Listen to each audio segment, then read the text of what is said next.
hapon po, Ricky Rivera. Roy Cabonegro po. At welcome po sa ating People's Agenda. Nakikinig po kayo at mag-subscribe and like dito po sa aming channel, dito sa YouTube at sa currentph.com. Ang pag-uusapan po natin ngayon, pinag-usapan na natin yung nangyayari ngayon na bagyo, no?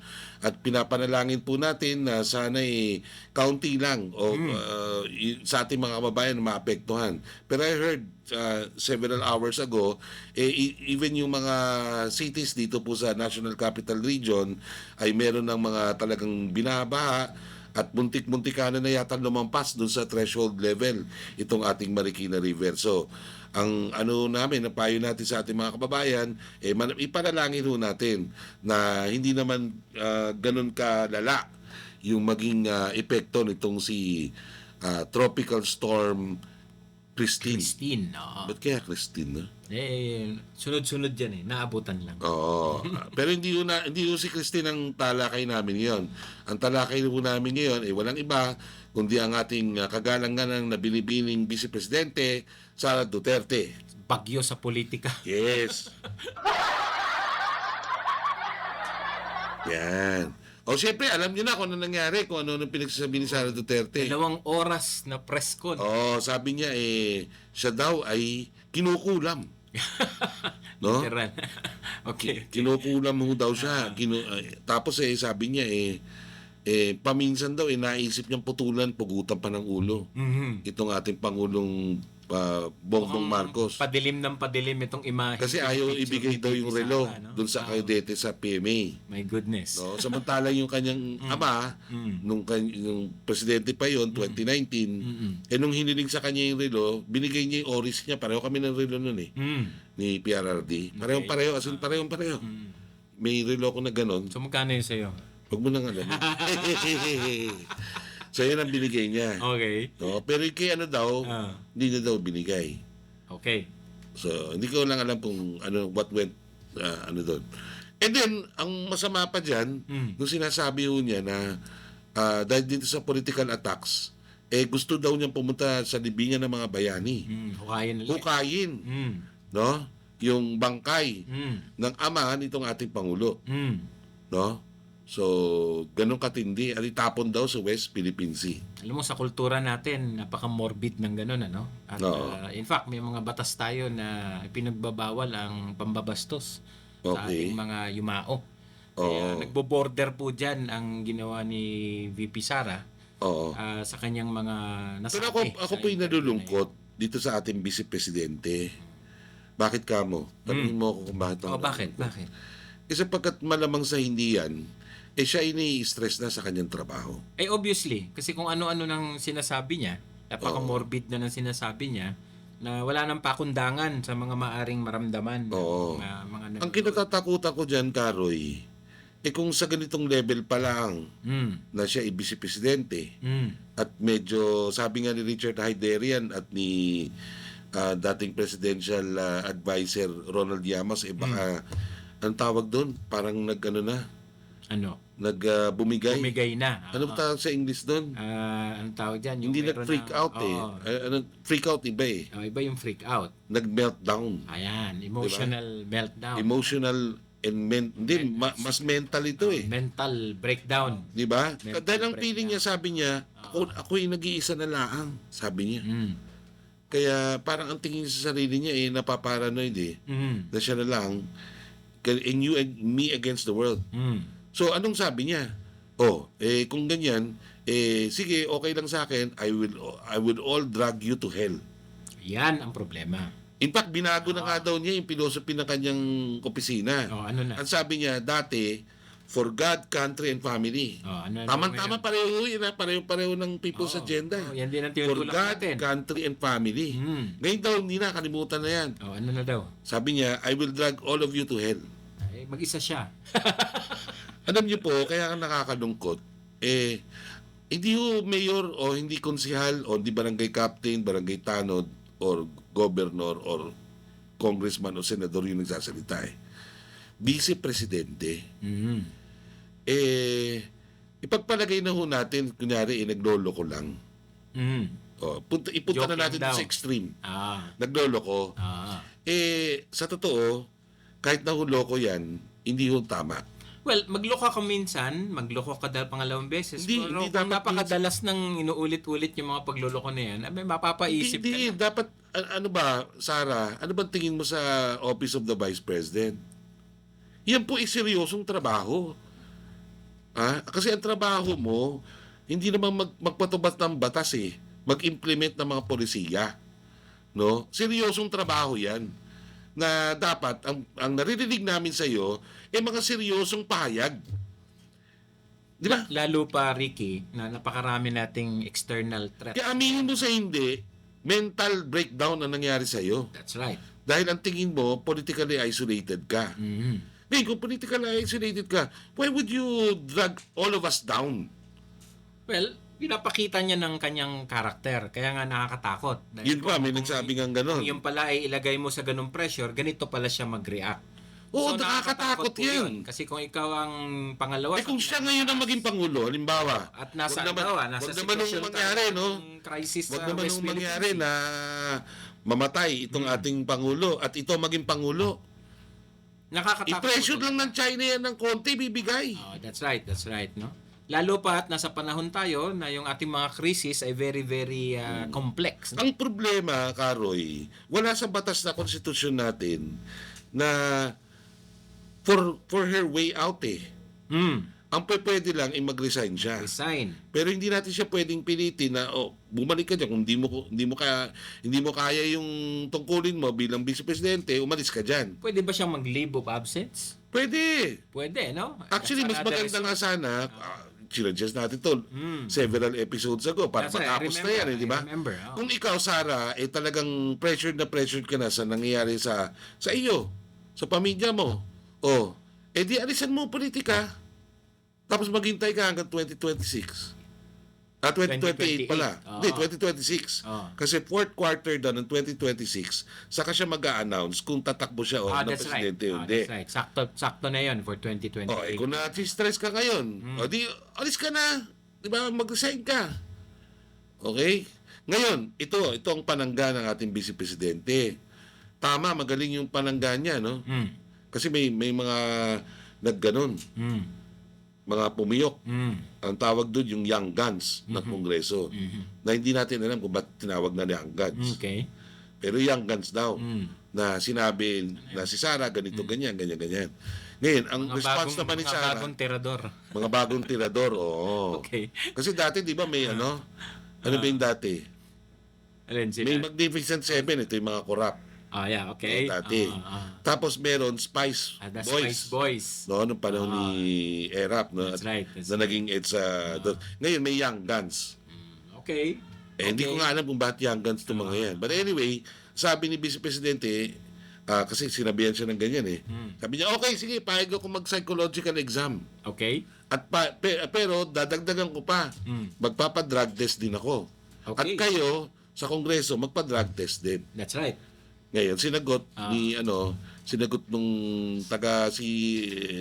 Congressman Ortega. Young gun na number naunun. one. Young gun number 1. Ano sabi niya? Wala naman daw problema yun, magpa-drug test sila. Okay. No? Pero dumilis nga naman sa issue. Si Vice Presidente Sara Duterte. Yan ang sabi nila. Okay. Na dapat sagutin na ng diretsamente yung tungkol sa question doon sa kanyang intelligence funds at sa pondo nung DepEd nung dating siya pa ang nakaupo. That's right. No? Pero alam niyo ba kung bakit ginagawa ni Sara Duterte iyang mga response na ganyan? Yan. Bakit nga ba? Ano bang strategiya dyan? Ang strategy po dyan, kayo mga young guns, di kayo nag-iisip, pinapatulan nyo, in the event na magkaroon ng impeachment laban kay Vice Presidente Sara Duterte, bawas na ho kayo dyan, hindi ho pwede kayong bumoto.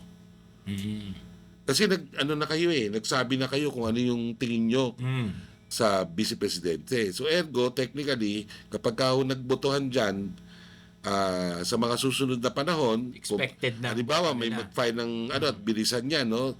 Starting November up to December, magkakaroon ng hearing yan at magkakaroon malamang yan ng mabilis na boto katulad ng ginawa kay ERAP.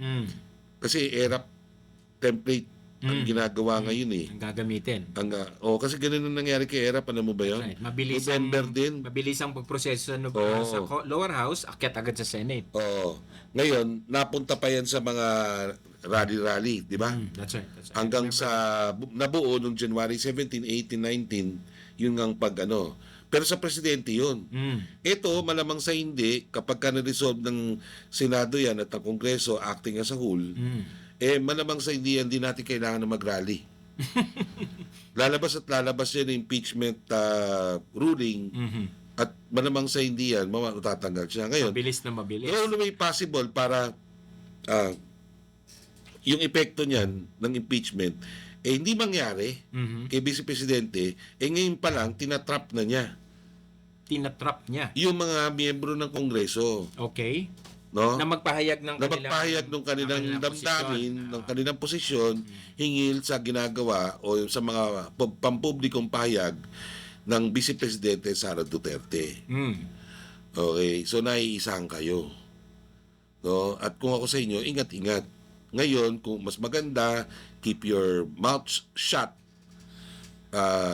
Para pagdating, halimbawa, kung talagang bisit na kayo dyan, kung gusto nyo nang bumoto, makakaboto kayo, makakount yung inyong boto. At ito pa isa, no? Kasi sabi ng DOJ, pinag-aaralan daw nila yung legal consequences. Nung sinabi, tama ang Vice Presidente. Hindi siya pwedeng parusahan. Kasi bakit kamo?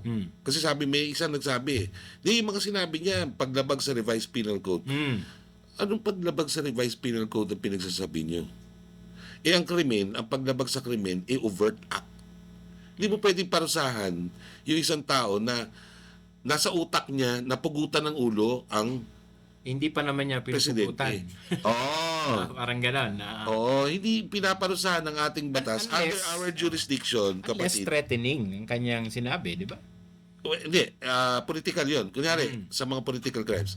For example, he threatens... hindi. Even threatening to blow up something.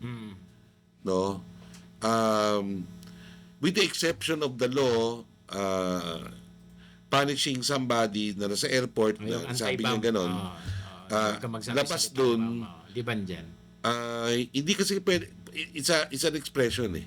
Okay. Pero pag ginawa mo, halimbawa, sinabi ko sa Sabado, pupunta ka Malacanang, papatayin ko ang presidente. At may ginawa kang reaction for that. Pwede kang hulihin. That's right. Pero pag sinabi mo, hindi, pupugutan ko lang naman ng ulo kasi nabanas ako dahil hindi niya binigay yung relo. So, pwedeng sabihin na, hindi, kuwan lang yan, expression lang niya. Yan ay, kuwan lang, pagpapahayag lang. Or sinabi niya na pupunta siya ng libingan ng mga bayan, ito kaya niya yung bangkay ng presidente natin dati, hindi pa ho krimen. Unless, of course, na pumunta na siya doon, di ba? At sadyang ginawa niya. Pasok siya doon. That's right. Ngayon, hindi rin siya pwedeng islander. Yung sinasabi paninirang puri. Itong sinabi niya, labag sa ating culture at tradition. Yes po, maaaring labag yan. But it doesn't necessarily mean that she committed a crime. Wala hong ginawang paglabag sa konstitusyon o sa mga batas ang ating Vice Presidente. Pero ang masakit doon, nabastusin niya yung ating mga tradisyon bilang mga Pilipino. Di ba? Yes, sir. Kasi yung mga tradisyon na yan at mga kultural na yan, yan po yung nagtatagni sa atin bilang isang bansa. No? Bilang isang lahi. Kapag ka destroy mo yan, mas masaklap ka pa doon sa isang kriminal. Yung paggalang sa mga yumao na, no? Oo. Basta sa ganong statement. Sa panahong ito na napakarami ho nating banta na nanggagaling sa labas ng bansa at maging sa loob, hindi ho natin kailangan ng mga ganyan leader na ang tanging hangad, pag watak-watakin tayo. Watak-watakin. Kasi obviously, yan ang epekto ng kanyang sinabi, no? Bakit wawatakin mo ang Pilipinas? Ini-inflame niya yung division. Kaya nga, wawatakin mo ang Pilipinas dahil sa political survival mo? Self-preservation? Sino ka? That's right. Diba? That's right. Yan ang problema sa usapin na ito, no? Napakalaki po kasi ng stake Mm. Ang taong nasa ganyang posisyon, hindi ho natin talaga na yan ang inaasahan. Lalo pa, nasa ganito tayong kasalukuyang kalagayan ngayon. We deserve better, in short, Sir Ricky, no? Kasi parang, paano ba kung ganito At ang... sino ka ba kailangan kang sagipin? That's right. Di ba? Babastusin mo. Kahit sabihin na natin diktador yung nakaraang pangulo, hindi mo dapat ginawa yun. At kahit sabihin na natin nasa utak mo lang yan, naririnig yan ng mga bata eh. At saka ang epekto niyan sa atin, na lalong fini-fuel yung division sa O ating... para lang sa'yo, i-divide ang bansa. Ano ka? Sino ka ba? That's right. Hindi nakakabuya. Ano mo, sa totoo lang, dami na buwisit sa totoo. Oo naman. At Kahit yung naman ibang siguro mga... sino. And I'm very, very sure, sa susunod na survey, makikita pa natin mas bababa pa yung survey ng ating Vice Presidente. At wala dapat siyang sisihin dyan. Kundi Hindi, sarili hindi niya. tayo pwedeng sisihin yan. Hindi pwede yung mga young guns sisihin. Sa kanya mismo nanggagaling eh. Ito ba ay calculated risk pa rin? O Yan ginawa nasabog niya na siya? yung ngayon, yung sinasabi niya magpa-drug test. That is a calculated thing. Okay. Kasi gusto Yung niya challenge, i-drag sa net. I-drag lahat. Oo. Yung mga as many as possible from the mga nagtutulog members of the House so that come voting time kapag halimbawa may nag-file sa kanya ng impeachment, pwedeng i-technical itong mga to. That's right. So, isa ngayon, meron ng mga tanga-tanga na net. Itong mga young guns. I'm sure, yung iba dyan, kapasikat din, magre-react din na mga congressman, automatic yun. Di ba? Pwedeng questionin ng abogado ng ating Vice Presidente na hindi sila pwedeng bumoto. So, we have to be very responsible. Hindi dahil nag-aaway kayo political, you have to drag everybody to hell. Kayo na lang. Di ba? Ba't kaming, di ba? Ba't kami nila Dari, nila Matt, nila Roy ang di ba? Di ba? Kung nag-aaway sila, mag-aaway sila, di ba? Pero dapat inaalala ng Vice Presidente na siya ay Vice Presidente. Hindi siya pwedeng kumilos ng ganyan-ganyan na parang parasak na. Dapat inaalala pa rin niya na siya ay kinatawan, representante ng Republika ng Pilipinas. At bilang Republika ng Pilipinas, dapat palaging sumasagbit sa iyo yung mga pahayag o mga salita na kahit papaano nakakapag-inspire sa amin. Lalo Unify. sa mga kabataan. Nakakapagpalakas.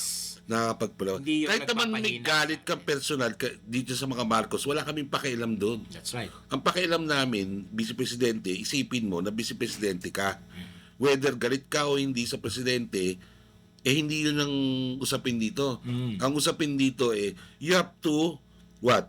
To dignify the office. Hindi mo dinidignify.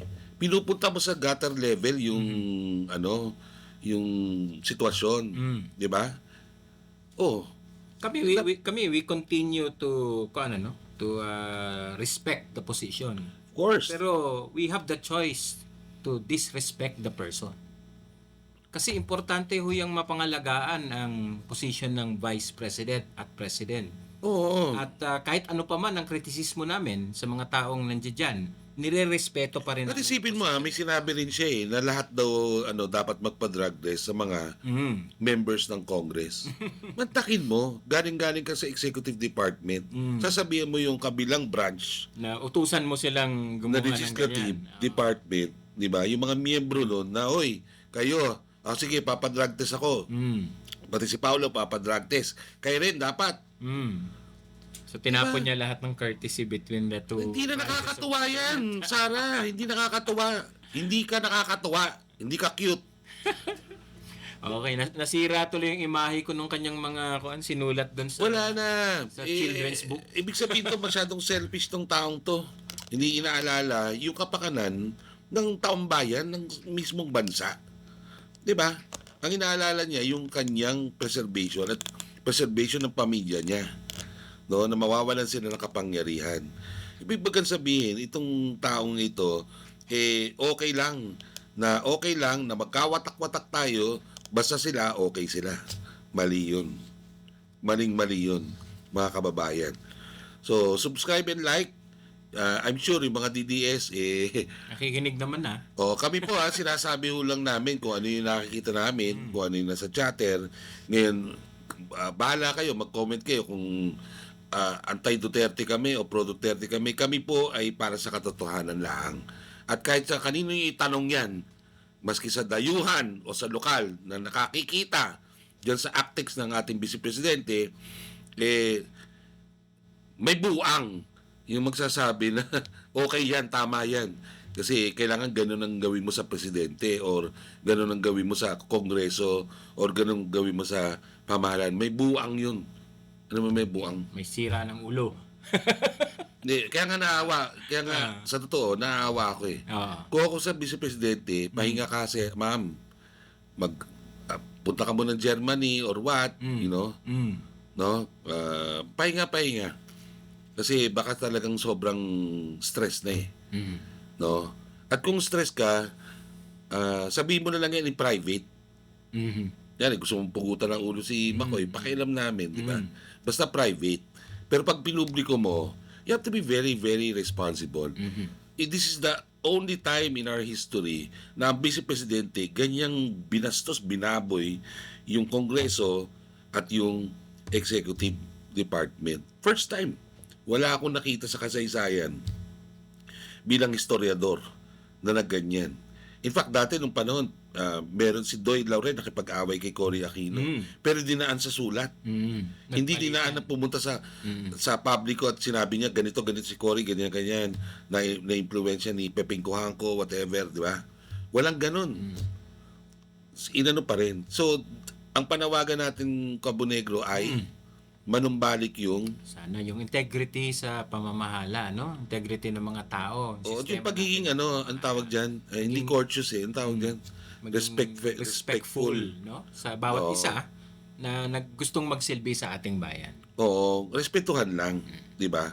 O kahit na binabastos na siya, dapat isipin yan, oy, teka, hindi na ako mayor ng Davao dito Vice Presidente ako. Kailangan yung sasabihin ko tama at hindi masakit sa tenga para sa mga bata, di ba?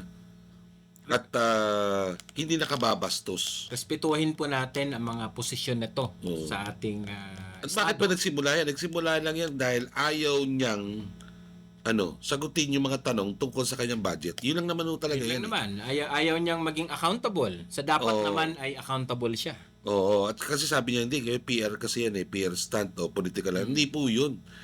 Nagkataong budget hearing. Alam dito itanong sa iyo yun, kau naman, Tsaka pera po ng bayan. Siyempre lahat ho tayo, interesado dyan. Sagutin mo. Sagutin niyo lang. Simpleng-simple lang naman. Yun lang naman. Diba?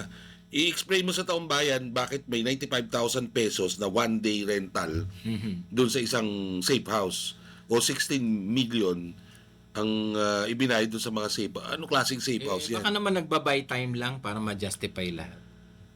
Siguro. Pero sabihin niya, hindi ba niya pwedeng sabihin doon sa Quadcom o kung saan mang committee sa Pwede ho bang antayin muna kayo after 6 Pwede months? Pwede ho ba? Sasagutin ko ho yan.